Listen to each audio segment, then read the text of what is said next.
The sun is the source of warmth and life for the great majority of all creatures on Earth.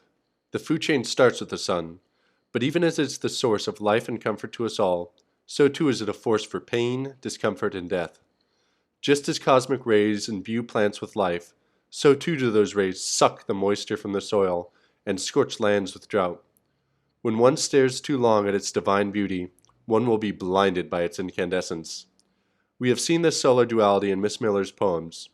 Her first about the creation of the universe, and the second about the moth drawn to a flame. This duality of creation and destruction makes the sun the best symbol of the libido that can be seen on Earth.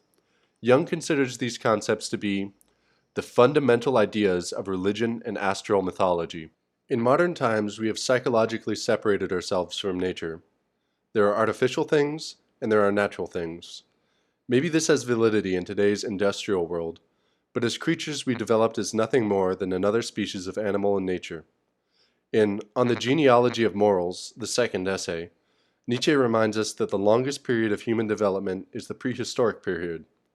Modern humans have been around for at least 200,000 years, but civilization has only been around for 10,000 years or so. And even then, only small portions of the world were civilized. All of this is to say, our psychology and our instincts developed in the context of being animals. So what do successful animals do?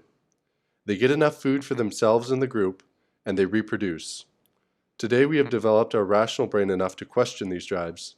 Some people even decide not to reproduce. But nonetheless, this is the drive in the animal unconscious part of our brain. I feel I needed to make that preface because this chapter is about penis worship. Jung breaks down stories and imagery and psychoanalyzes them to come to the conclusion that these stories are about penises. This isn't simply overanalysis of seemingly Freudian figurative language. Ancient people genuinely had dicks in their minds, or the backs of their minds, when they wrote this stuff. In the surviving fragments of Heraclitus's book, he writes about being irritated at worshippers of Dionysus because they sang uncouth hymns about his cock. People in the ancient world had festivals and rituals with no symbolic covering. They straight up worshipped penises with statues and effigies of them. It's good to keep all this in mind as Jung goes over esoteric texts and analyzes them. That these thoughts come from instincts we developed as animals, and that early people genuinely worshipped penises. No cap. Jung broaches the idea of the penis god using a passage from the Svetashvatara Upanishad. The first passage used describes a sun god. Then there's a passage describing an equal to the sun. I know this mighty man, sun-like, beyond the darkness, him only knowing, no other path is there to go.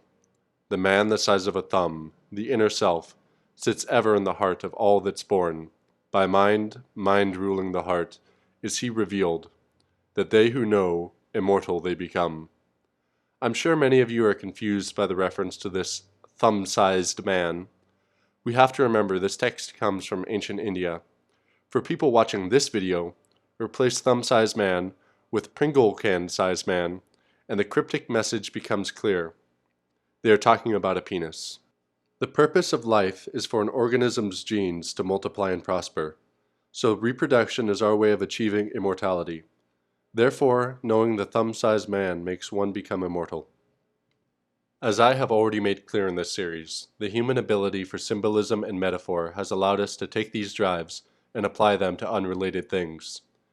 Jung takes all sorts of things from mythology and reveals their phallic imagery. There are big man, little man cults, closely related to the divine boy cults, where the little man represents a penis. An example being the dual worship of adult and child Dionysus. We've seen this symbolism appear in modern times, like how Elvis Presley used to refer to his own dick as Little Elvis. Jung also goes on about some heroes who wore pointed hats that represent foreskin, and others examples of such symbolism. You may wonder why all this penis symbolism is important.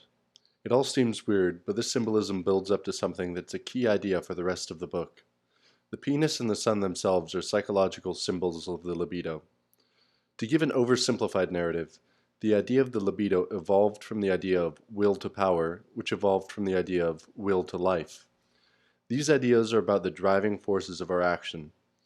Heroes being cloaked in this symbolism show that they embody the idea of this driving force. Dionysus, before he was a god, was a hero that died and rose from the grave. I hope you can see how this story applies to our life cycles. We all grow old and die, but life wants to continue itself, so we are driven to reproduce and to live on through our offspring. One of the principal tools in this rebirth into immortality is the penis, hence the mythological prevalence. We gain from our premise the knowledge that these heroes, as well as their typical fates, are personifications of the human libido and its typical fates. They are imagery, like the figures of our nightly dreams, the actors and interpreters of our secret thoughts. I hope you enjoyed this video. If you did, please read Industrial Society and Its Future and start sending mail to Amazon fulfillment centers.